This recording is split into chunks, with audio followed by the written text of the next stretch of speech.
আমি এখন কি করব, কোন দিকে যাব, আমি যে কিছুই ভাই পাইতেছি না।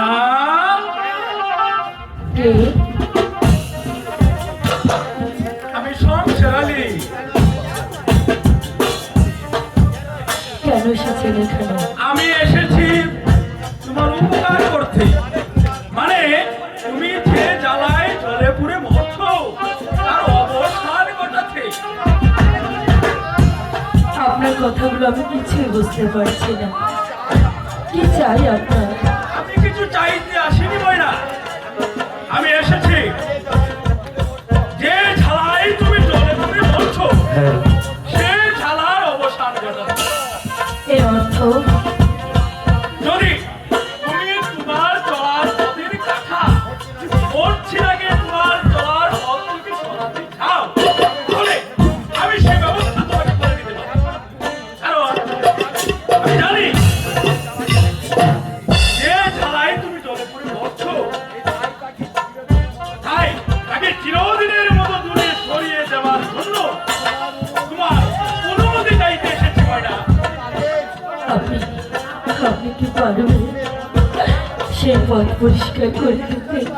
নিশ্চয়ই পারবো, আমি শুধু তোমার অপেক্ষায় আছি।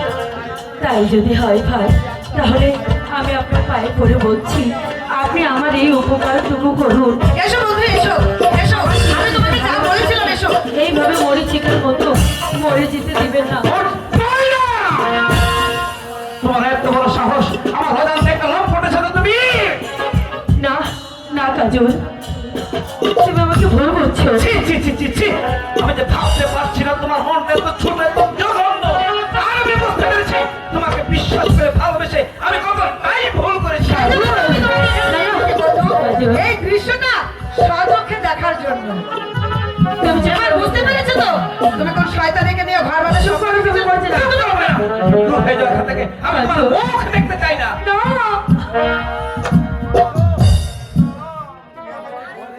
কাজল, তুমি তুমি আমাকে ভুল বুঝো না কাজল। অযথা কলঙ্কের বর্ষা তুমি আমার মাথায় তুলে দিও না কাজল। না, তোমার মতো কলঙ্কিনীর কোনো কথা আমি শুনতে চাই না। সংসে যে অপরাধ তুমি করেছো তার কোনো ক্ষমা হতে পারে না। তুমি একটা শয়তান, তুমি একটা লম্পট, তুমি একটা চরিত্রহীন। করছি না। মুখ সামনে কথা বলো। চলো এই মুহূর্তে তুমি আমার চোখের সামনে থেকে বের হয়ে যাও। এক আসে, আমি চলেই যাচ্ছি। তবে আমার নাম সংসারালি। আমিও দেখে নেব কোথাকার পানি কোথায়। যাও বেরিয়ে যাও বলছি। কাজল কাজল, তুমি আমাকে ভুল বুঝো না দূর হয়ে যাও কাজল। বলছি, দূর হয়ে যাও এখান থেকে। মরছি না, তুমি সরে যাও কাজল। আয় যাও। আমি তোর পীড়িতে মারা,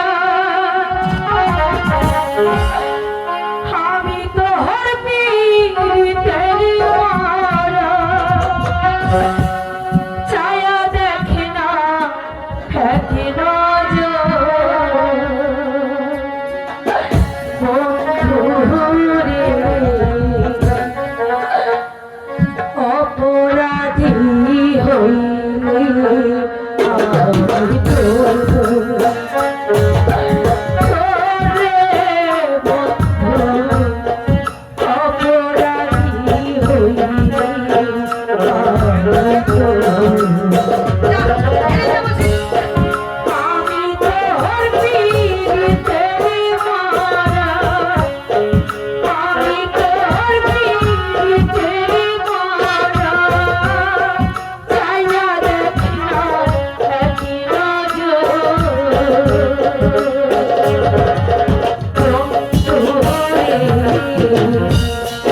অপরাধী হইলে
তোকে আর কোনোদিন বিশ্বাস করতে পারি না।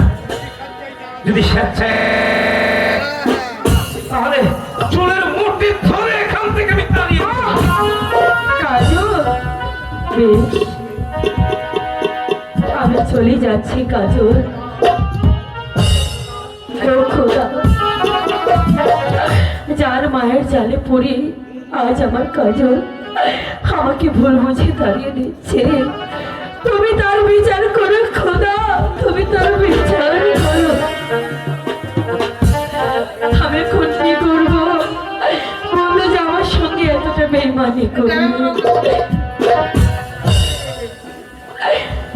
জায়গা রে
যাক, এত সহজে পথের কাঁটা দূর হয়ে যাবে তা আমি ভাবতেও পারিনি।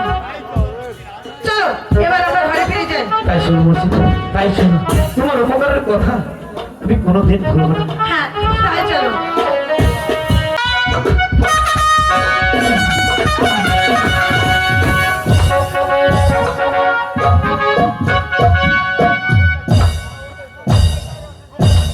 ওজি সাহেব, মহারাজ, কাশেমনগর থেকে ইব্রাহিম এখনো ফিরে আসছে না কেন? তবে কি পাঞ্জাব সন্ন্যাসীর কাছে পরাজিত হয়েছে? ইব্রাহিম খায় ভীরু কাপুরুষ নয়। কাশেমনগর থেকে পান্ডুয়ার যুদ্ধে আপনার রাজ্যে কুমনপুর রাজ্যের পক্ষে বিজয়ী বলে উড়িয়ে আমি চলেছি। সাবাস সাবাস ইব্রাহিম, আমি জানতাম তোমার মতন সেনাপতি পেয়ে। সত্যি আমি আজ গর্বিত, আমি আজ ধন্য। শুধু তাই নয় মহারাজ, পান্ডুয়া সেনাপতি মুসলিমে খায় আমার সঙ্গে যুদ্ধে পরাজিত হয়ে সে স্বাক্ষর করেছে জীবনে কোনোদিন আপনার বিরুদ্ধে শস্ত্র ধরবে না। বেশ, সত্যি তোমার বুদ্ধির প্রশংসা করতে হয়। আমি বলছিলাম কি, ইব্রাহিম যেমন শক্তিশালী তেমনি তার রণকৌশল। তাকে পরাস্ত করার মতো বীর এই পৃথিবীতে দ্বিতীয় আর একটিও নেই মহারাজ। এই শোনো ইব্রাহিম, তুমি সত্যি আজ বিজয়নগর বিজয় উৎসাহিত করে যে শক্তির পরিচয় দিয়েছ, আমি সত্যি বলো তুমি আজকে আমার কাছে কি চাও? তুমি যা চাইবে তা নেই, আমি তোমাকে পুরস্কৃত করবো। মহারাজ, কোনো কিছু প্রমাণের জন্য সেবা শ্রীপ্রমকে হাতিয়ার করে নেয়, হাতিয়ার করেছি।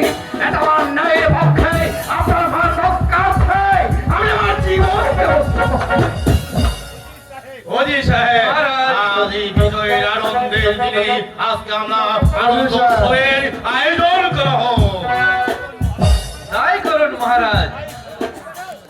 দরবার আজকের মতন এখানেই সমাপ্তি ঘোষণা করা হবে।